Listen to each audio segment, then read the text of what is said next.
Welcome back to the show. Has XRP hit its bottom and turning around and headed to repeat 2017, 2018? We shall see. Somebody roll that beautiful intro.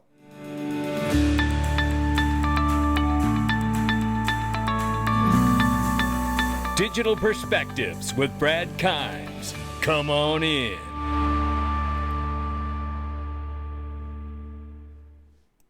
Welcome back to the show. You can follow us on Twitter, YouTube, and digperspectives.com for exclusive content. Right now, $3.49 trillion market cap for crypto.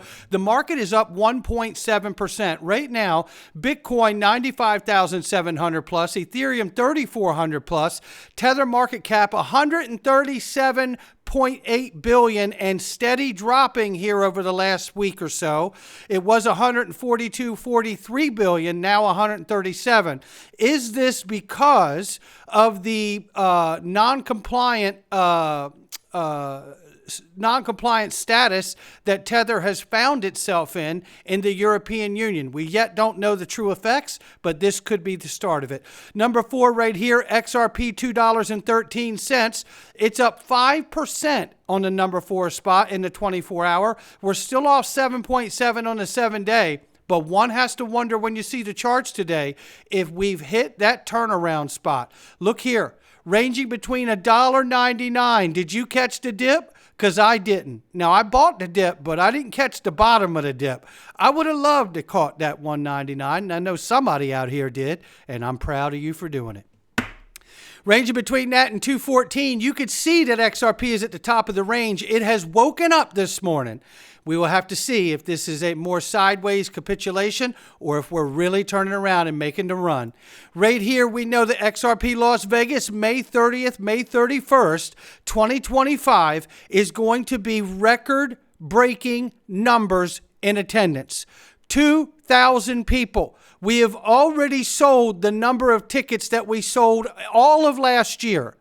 If you want a ticket to this event and you want to see most incredible conversations happening on stage and meet these people in person, this is the place to be. I'm telling you, it is the perfect blend of having a great time, connecting with like-minded people, and learning things you would never learn if you weren't here. Get your tickets to XRP Las Vegas by going to XRPLasVegas.com right now before the ticket prices go up, coming soon. Let's start right here. Korea financial institutions do have a particular preference for XRP. This is absolutely true, and we've known this for many years. Remember when coin market cap back in 2018 or around that time frame closed out the numbers from South Korea on XRP to make it fall in the market cap status? They did do that. They sure did. It's because they know that it is a huge market for XRP over there. Highly intelligent people in South Korea to understand the effects of XRP, and that's why they love it. Shout out to my Korean family out there. Yeah. Then you see Anthony Welfare throws this into the mix. XRP trading volumes double Bitcoin and 10 times Ethereum. Happy New Year to all XRP holders, supporters, and soon-to-be investors. How about that one? How's your little fancy coin doing? And then this from Franklin Templeton here has 1.5 trillion in assets under management. Says we expect to see strategic Bitcoin reserves added by several nations. Well, listen, we know that this has been talk here in the U.S., and some are saying that that talk is not as strong as it was a few weeks ago. We're soon to find out, and remember, we're 21 days away from the inauguration and then entering into the first 100 days of the new administration. Lots of promises in the crypto space for all of us. Now, we have to wait to find out how much of that is going to pan out, but I would say with the appointments the appointments of U.S. Treasurer Steve Bissett, SEC Paul Atkins, Brian Quintenz for CFTC, and Howard Lutnick for the Department of Commerce, these all look favorable that this administration is intent on delivering these crypto promises and making cryptocurrency and digital assets an economic pillar to this administration. So this is a big, big moment we're about to move into, ladies and gentlemen. And could this be the markets reacting to all of that? I don't know. But one thing we need to pay very close attention to is USD Tether. This has been a conversation for at least 2 years here on this channel. And it doesn't get any less relevant. In fact, it gets more relevant. Jacob King highlights this. Tether has burned over 1 billion Tether tonight. Their largest single burn in history. Something very big is brewing. Remember while we're reading this that the EU micro-regulations have made Tether non-compliant. You will hear from Paolo Ardono in just one moment. This marks the 4th major burn in 10 days. The last was in 2022, and prices subsequently nosedived over 55%. The music is stopping. We will soon witness the great Bitcoin bloodbath we've been warning about. Hold on. Here is Tether's CEO saying that we don't care about the usage of USDT in Europe and in the US. We don't think Europe and the US are good market for us and in general for stablecoins. That is our opinion. Well, this sounds like somebody who doesn't really have a choice.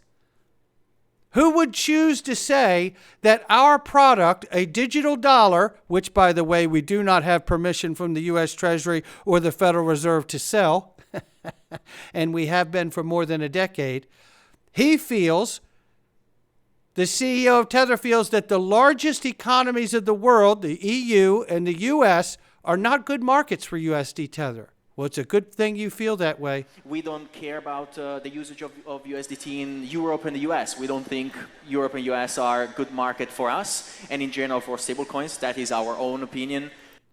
Okay, well, that is nonsense, and that sounds like somebody who's trying to embrace a decision they can't control and act like it's their own decision.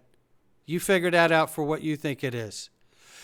But coming back to this, Bitcoin Magazine highlights this. Tether buys 7,629 Bitcoin worth $705 million for its reserves, now owns $7.7 billion in Bitcoin. And I say, just so we're all on the same page, Tether print USD tethers and Bitcoin goes up. Tether doesn't print USDT and Bitcoin goes down. Tether buy more Bitcoin to back USDT, then everyone brags about how Tether only has a handful of employees and makes billions every quarter. When you operate outside the normal framework of compliance, there isn't a need for a lot of overhead. Not sure if everyone should be handing out attaboys on this one. The next couple years are going to be fun to watch, especially understanding that Paolo Ardono doesn't want to be in the 2 largest economies with his product. And as I said, if Tether doesn't completely go away, is it that the U.S. government forces them and the EU out of the 2 largest economies so it can never challenge the sovereignty of the dollar itself? Mark Phillips finishes up nice here. If Bitcoin is propped up by Tether, which is propped up by Bitcoin, what could possibly go wrong? Like I said, go easy on the attaboys. And then listen to this. CNBC confronts Tether co-founder with Ripple's launch of Real USD. Now, why do you suppose that they would choose to confront the Tether co-founder not with USDC? Not with Paxos, not with some other stablecoin, but with the real USD. Payments, and there is no better way to conduct a cross-border payment than by using a stablecoin. Stablecoins have really taken off this year with all the talk around institutional growth and obviously the announcement from Ripple that it's launching its own stablecoin on Tuesday. How has that part of the crypto industry matured in 2024? Most companies this is not a priority for most companies. And which is surprising because payments is very important to a lot of companies, particularly cross-border payments. And there is no better way to conduct a cross-border payment than by using a stablecoin.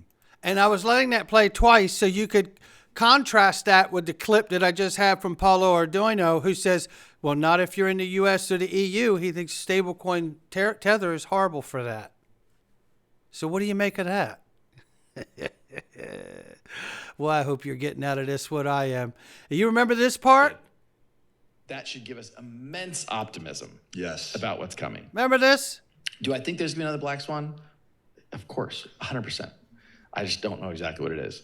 The only one that's going to be an interesting one to watch, and I don't even know how he calls a black swan, because I feel like black swan by definition can't really be, it's like, predicted. Oh, didn't see that happening. Yeah. The U.S. government is going after Tether. Uh-oh. That is clear to me. I view Tether as a very important part of the ecosystem. So there you have it. He says he views Tether as a very important part of the ecosystem, but nonetheless, the U.S. government is going after Tether. That's happening. Now, let's understand this from a broader perspective. I had a great conversation with John Deaton yesterday. If you have not seen that video, please go watch that video. Because understanding that we could see the effects of Tether if it gets truly pushed out of legislation here in the U.S., what would that look like for Tether? It's going to lose market cap. It may not get completely shut down, but it doesn't have to. Just being shunned out of the two largest sectors of the world economy is going to be enough, isn't it? Then don't forget this. In the Southern District of New York, we have two conflicting decisions. One is the decision from Judge Annalisa Torres, who rightfully judged and came out with her ruling.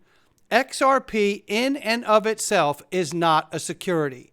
However, in the Terraform case, Judge Rakoff explicitly disagreed with the key elements of Judge Torres' decision, including whether the nature of counterparties in a particular transaction in digital assets, whether the transaction is executed on exchange, should be determinative of whether a transaction involves a security transaction. In other words, his decision says that digital assets are securities. So, as we discussed with John Deaton yesterday, if the case should be dropped for the SEC versus Ripple, the decision stands that XRP in and of itself is not a security.